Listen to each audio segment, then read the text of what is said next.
পালাবো না, পালাবো না, পালাবো না, যাই না তাদের দেখা, ওদের সারা দেশটা বড় লাগে ফাঁকা ফাঁকা। তবে বিনোদনের নেতা ওবায়দুল কাদেরকে পাওয়া যাচ্ছে না।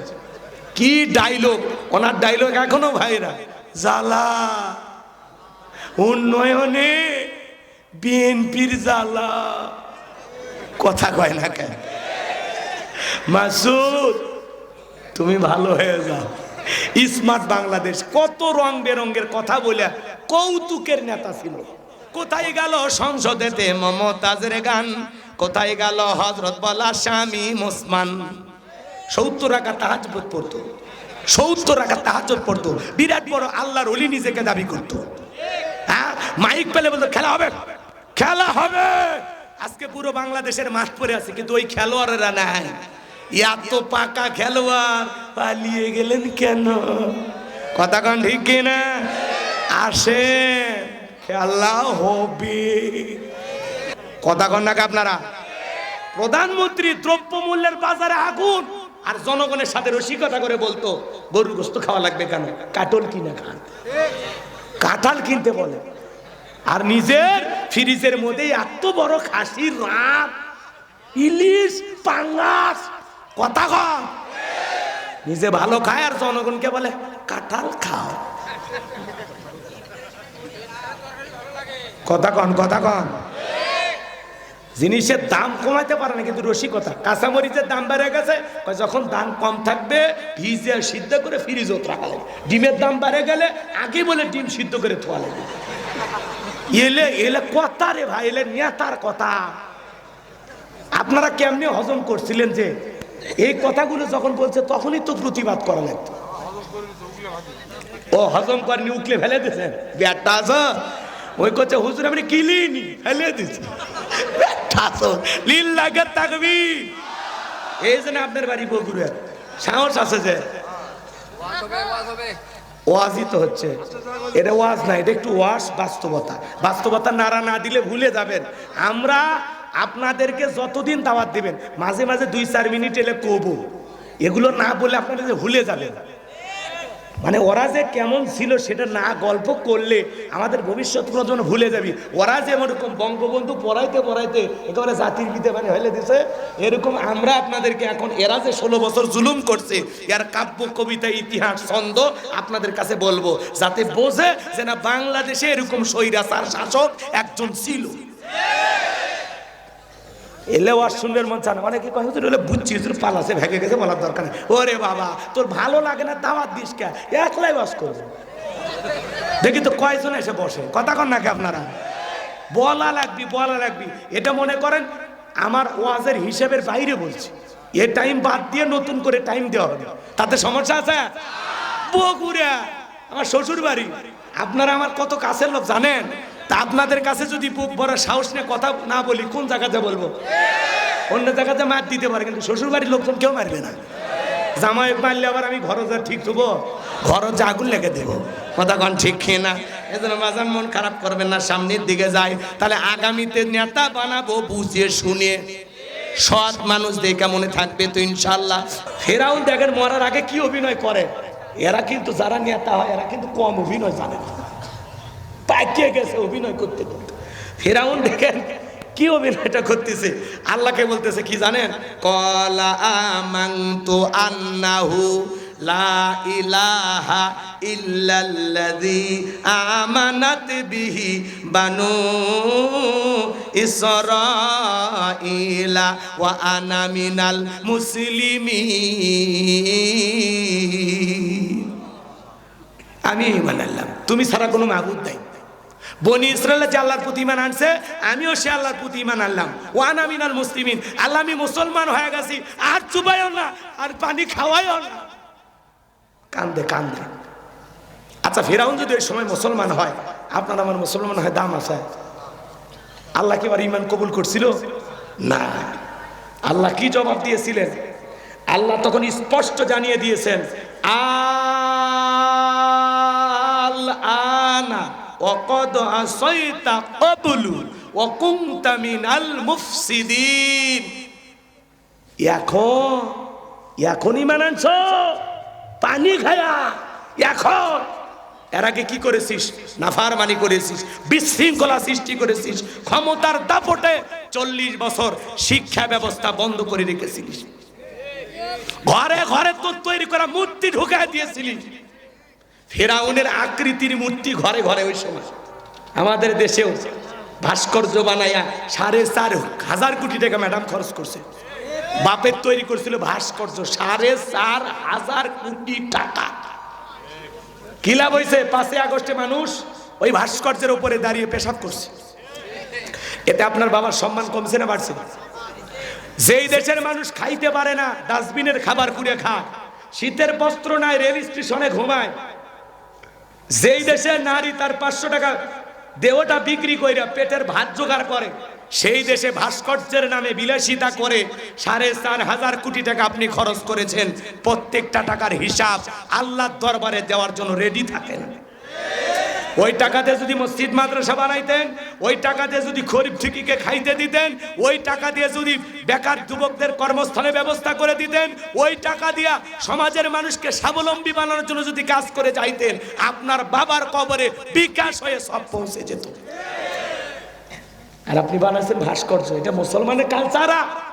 এটা মুসলমানের কালচার না, মূর্তির সংস্কৃতি। এটা ইহুদি মোশরেক বেঈমানদের কালচার। কথা বলে ঠিক না? কিসের ভাস্কর্য? আপনি বানায় কি লাভ করছেন? পুরো দেশের মোড়ে মোড়ে গলিতে গলিতে ফেরাউন এরকম মূর্তি বানাইয়া ঘরে ঘরে ঢুকে দিছে। আল্লাহ বলতেছে, ফেরাউন তোর পাপের 16 কলা পূর্ণ হয়ে গেছে। তোর স্ত্রী আমি আল্লাহকে রব বলে ডাকার কারণে তারে নির্যাতন করে বিদায় করে দিয়েছিস। তোর বাড়ির দাসী আমি আল্লাহকে রব বলে স্বীকার করার কারণে গরম তেলে চোবাইয়া বিদায় করেছিস। ওরাও ক্ষমতা টিকানোর জন্য আয়না ঘর বানায়, নির্যাতন জুলুম করে, গোপন নির্যাতন জুলুম চলানোর জন্য টর্চার সেল থাকে। কথা কর না? এমনও সংবাদ শোনা যায় ওনারা কি নিজের হাতে 2-4 জনকে জবাইও করছে। এরকম পাওয়ারফুল ছিল না। আল্লাহ বলতেছে, ফেরাউন তোর ঈমান আমি আল্লাহ কবুল করব না, তবে মরার আগে শোন, আমি আল্লাহ তোর লাশটা রেখে দেব। পৃথিবীর মানুষ যেন তোর লাশ দেখে শিক্ষা গ্রহণ করে। এই পৃথিবীর জমিনে আর যেন কোনো ফিরাউনের জন্ম না হয়। আর যদি কেউ তোর মতো ফিরাউন হতে চায়, তারা যেন এই তোর ইতিহাস থেকে শিক্ষা গ্রহণ করে। ফিরাউনদের জীবনের পরিণতি ভালো হয় না। আজও মিশরের জাদুঘরে ফিরাউনের সুটকিটা আছে না নাই? সেদিন চুবাইয়া পানি খাওয়াই আছে, আল্লাহ বিদায় করছে। সে আল্লাহ আজও আছে না নাই? সে আল্লাহ আজও আছে না নাই? আজও মিশরের জাদুঘরে মুসা প্রেমিকেরা যায়, পায়ের জুতে খুলে মারে আর কয় এই সেই ফিরাউন মার জুতা, এই সেই ফিরাউন মার জুতা। চিন্তা করেন, সুটকি ফিরাউনের দেখে যদি জুতে মারে, জেতা ফিরাউন পাইলে ওর চামড়া দিয়ে টুকটুকি বাজায়। তো কথা বলে ঠিক না? এর জন্য মনে রাখবেন, ফেরাউনের জায়গায় এই পৃথিবীর জমিনে হয় নাই, আল্লাহ পানি খাওয়ায় বিদায় করেছে। নমরুদের জায়গা হয় নাই, ল্যাংড়ার মশার জুতার বাড়ি খাওয়ায় আল্লাহ বিদায় করেছে।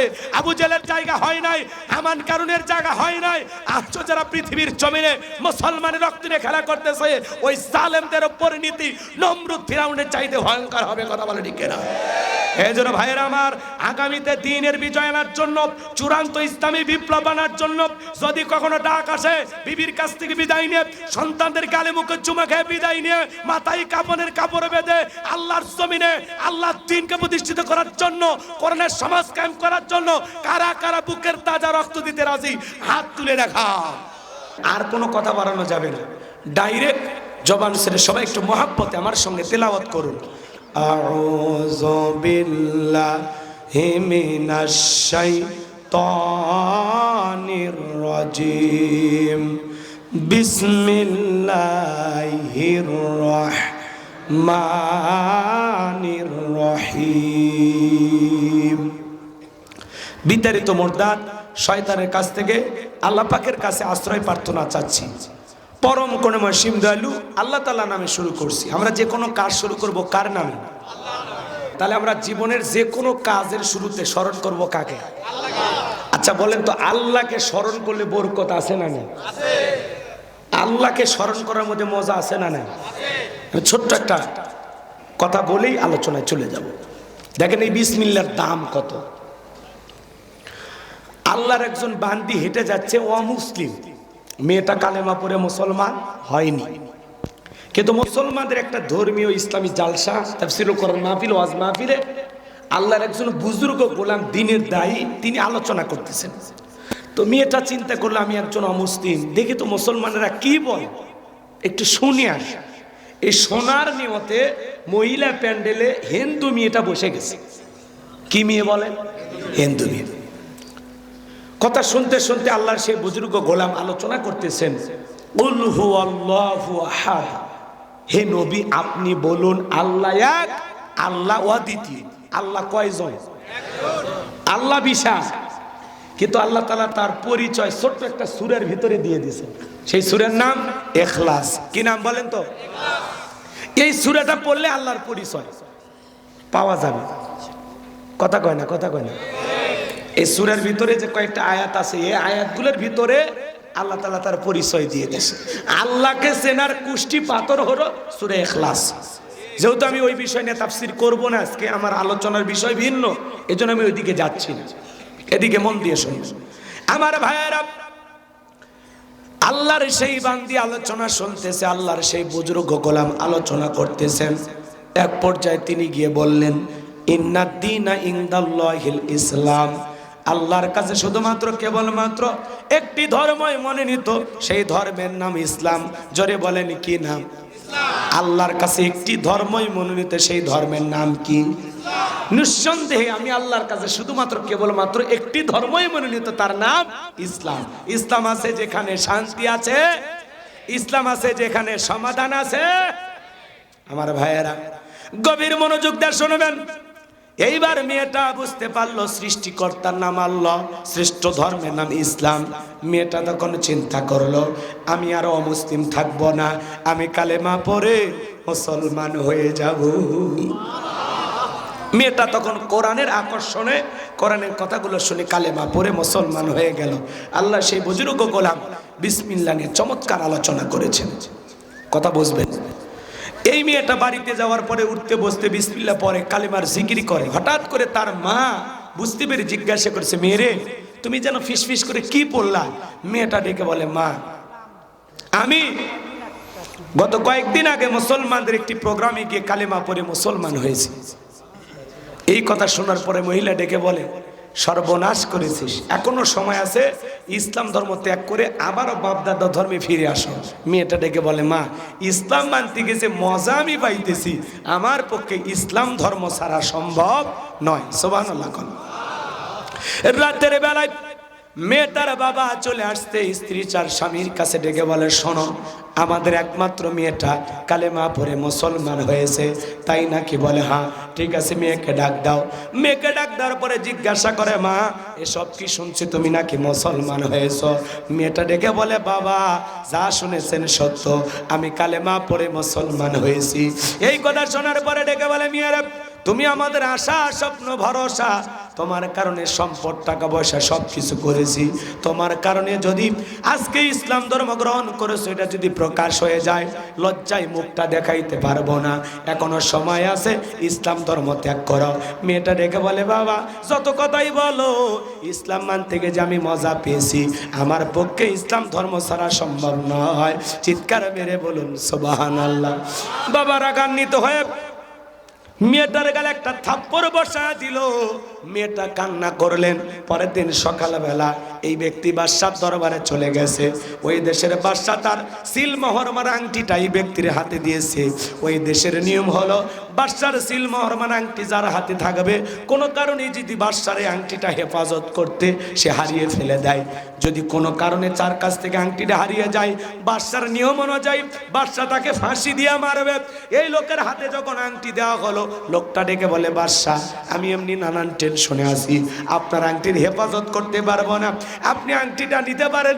আবার আপনি বাদশাহ মানুষ আমার হাতে দিয়েছেন, ফেরত দিলেও বেয়াদবি দেখায়, এজন্য আমি বেয়াদবি করতে চাই না, আপনার কাছে আমি অনুমতি চাই, আপনি যদি অনুমতি দেন এই আংটিটা আমি আমার মেয়ের কাছে দেব। বাদশা দেখে বলে, তাতে কোনো আপত্তি নাই, কিন্তু দেশের আইন সম্পর্কে মেয়েটাকে অবশ্যই অবগত করবেন। বাড়িতে যাওয়ার পরে মেয়েটার হাতে আংটি দিল। আংটিটা দেওয়ার পরে মেয়েকে ডেকে বলে, মা বাদশার সিল মোহর মারা আংটি, খবরদার তুমি যদি হারিয়ে ফেলে দাও বাদশার আংটি হারানোর অপরাধে বাদশাকে তো তোমাকে ফাঁসি দিয়ে মারবে। মেয়েটা এবার বিসমিল্লাহির রহমানির রহিম বইলা সুন্দর করে আংটিটা জামার পকেটে রেখে দিল। মেয়েটা যখন রাতের বেলায় ঘুমের মধ্যে চলে গেছে, গভীর নিশীতে বাবা মেয়েটা রুমের ভিতরে প্রবেশ করে মেয়েটার পকেট থেকে আংটিটা চুরি করে বাড়ির পাশে নদী ছিল, নদীর ভিতরে ছুঁড়ে ফেলা দিয়েছে। বাবার চিন্তা ভাবনা হলো এই যে মেয়েটার আংটি আমি ছুঁড়ে ফেলে দিলাম, বাদশার আংটি হারানোর অপরাধে বাদশা মেয়েটাকে ফাঁসি দিয়ে মারবে। মেয়েটা মুসলমান হয়েছে, সমাজে প্রকাশও পেল না, আমার উসুমাতা নিচু হলো না। আপন বাবা হয়ে মেয়ের বিরুদ্ধে ষড়যন্ত্র কেন করলো? কারণ মেয়েটা মুসলমান, বাবা হলো বেঈমান। কথা কয় না কেন? ইসলাম মানতে গেলে অনেক সময় বাবাও বিরুদ্ধে দাঁড়িয়ে যায়।